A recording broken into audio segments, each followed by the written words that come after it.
Welcome guys to another video, and today we're going to take a look at the absolute basics of chess. If you've never played chess before and are unsure about what the rules of chess are, then this video is made just for you. I hope you enjoy, and let's get into it. First, let's see how chess is played. Chess is played by two players on a board that has 64 squares on it. These squares are like this. The players are called black and white, named after the color of their pieces, and they are playing on the two opposite sides of the board.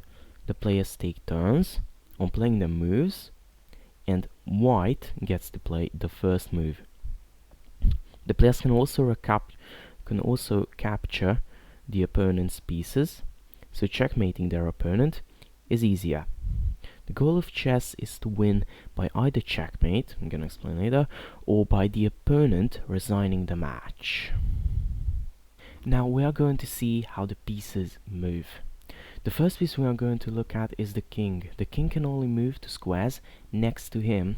Also, the king cannot be taken, and if the king is attacked by the enemy pieces, then that is called a check, and the king has to either move to a square that is not attacked by the enemy pieces nor occupied by his own other pieces, or the attacking piece has to be taken, or it has to be blocked by its opposing pieces.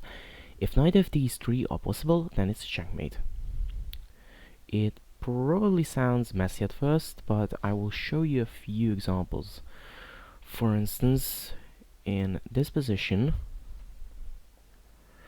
white is under a check by the opposing rook. This is the rook. The rook can move horizontally or vertically on the chessboard. The squares I highlighted are where the rook can move. The knight here in the corner can move to squares in an L shape.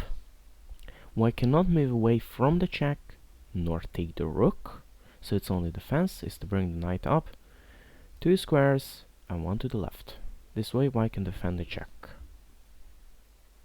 The next piece we are going to look at is the pawn. There are 8 of them per player, and they are the weakest pieces on the chessboard. In their starting position they can move ahead 2 squares, and after they exit their starting position they can only move ahead 1 square. It can only take pieces diagonally forward. When it reaches the opponent's base, it can become any piece except the king and the pawn. It also has another special move which is pretty hard to understand if only heard, therefore I will show it to you with a nice little example.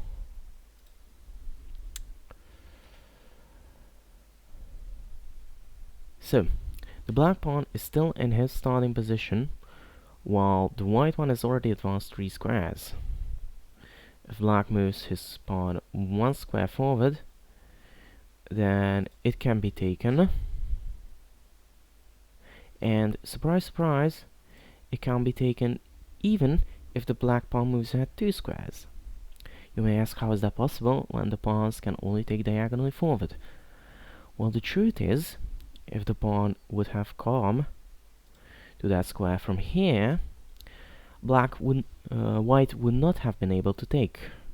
You can only take like this if the opposing pawn has moved ahead 2 squares. It's called an en passant. The bishops can only move diagonally like this. It can move to the squares I have just highlighted. And now let's take a look at the queen, shall we? The queen is the strongest piece on the chessboard.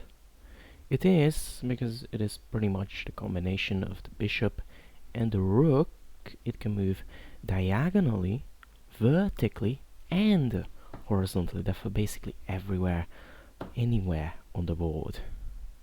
Thank you for watching, and I hope you learned a lot from this video. Make sure to like and subscribe if you did. See you in my next video.